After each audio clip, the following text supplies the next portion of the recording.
Hi, I'm Dan Bartfield. I am the Assistant Marketing Manager for Food Projects here at Stancold.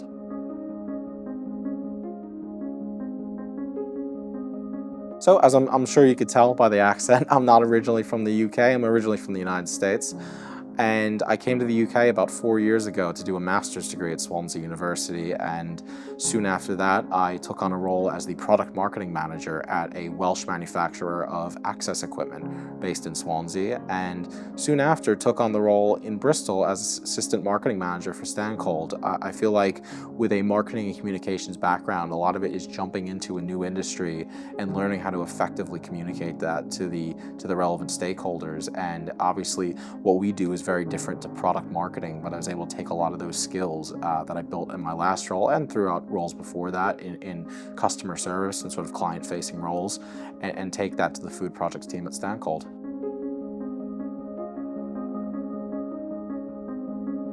So I was brought in to Stancold to sort of head up the marketing and communications for the food projects department. Stancold's broken into three divisions: food projects, spec, and crest. Spec handling industrial partitions and firewalls, crest handling pharmaceutical clean rooms and cold rooms. Before myself, my direct superior, our marketing and sales support manager, Stacy, ran the marketing for all three divisions. And as the business grows, they wanted to bring in someone to specifically look after food projects. So I was brought in to do that. I handle everything from the way our website looks to the way our ads work, our Google ads, our sort of marketing content, such as the video you're seeing right now, our relationships with different member organizations, and essentially the forward-facing outreach of the company all comes down to me. And essentially at the end of the day, it's passing quality leads to our sales team so that they can develop the relationship and build some really great projects.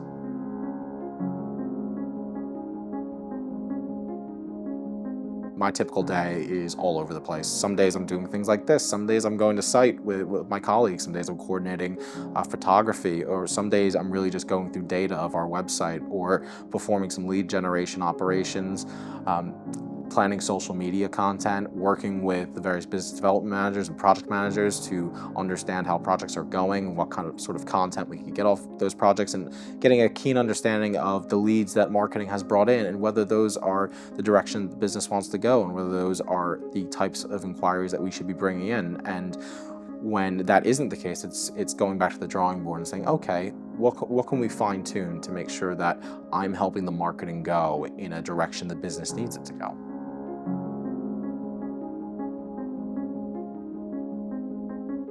So I would say the key indicators of success in my role are if the inquiries that are coming into the business through a marketing channel are the direction that the company wants to go. If they are inquiries where we are best suited to help and can provide a solution. Because if inquiries are coming into the business that we aren't best suited to help, it means the marketing content isn't where it needs to be, and it's not as effective as it needs to be. Who are the clients that we are in the best position to help? And we could build a really strong relationship. That's what I feel like quality leads are. It's not a selfish thing from the company's perspective and in terms of just absolutely a monetary value. It's saying, who are we in the best position to help? Who are we in the best position to form a really good relationship with that will be mutually beneficial to both parties?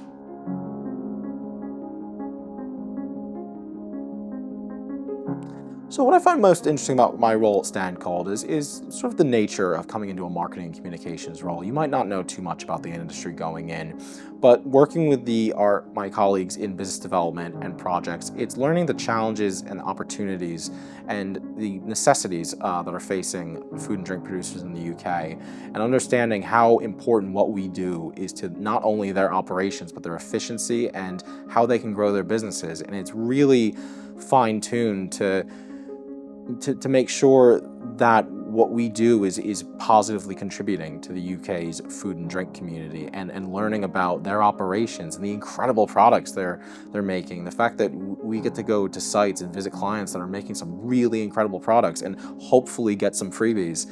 That's a really interesting element. And then when we complete a project that maybe marketing brought in and see how it's positively contributing to a UK food or drink producer and helping them get their products into the world and helping their operations go more efficiently, that's really rewarding.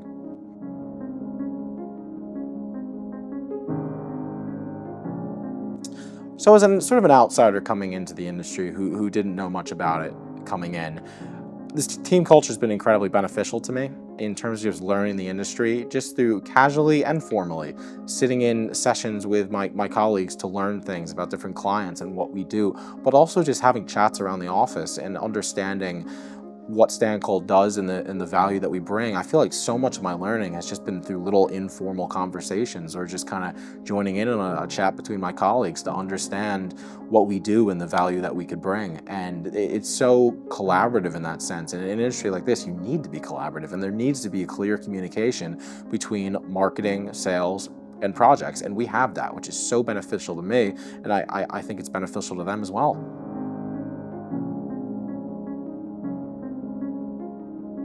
So coming from Wales, living there for a couple of years, and being in Bristol for the past year and a bit, I don't know if it's a bit of a sort of a cheeky answer to this one, because the Southwest has so many incredible culinary food and drink delights. But I'd have to say the cuisine in Bristol, if it counts. I feel like Bristol's got so many incredible restaurants that just, kind of came from the ground up. And essentially any palate would be satisfied in Bristol. And I feel like if you love good quality food, Bristol is the best city to live in.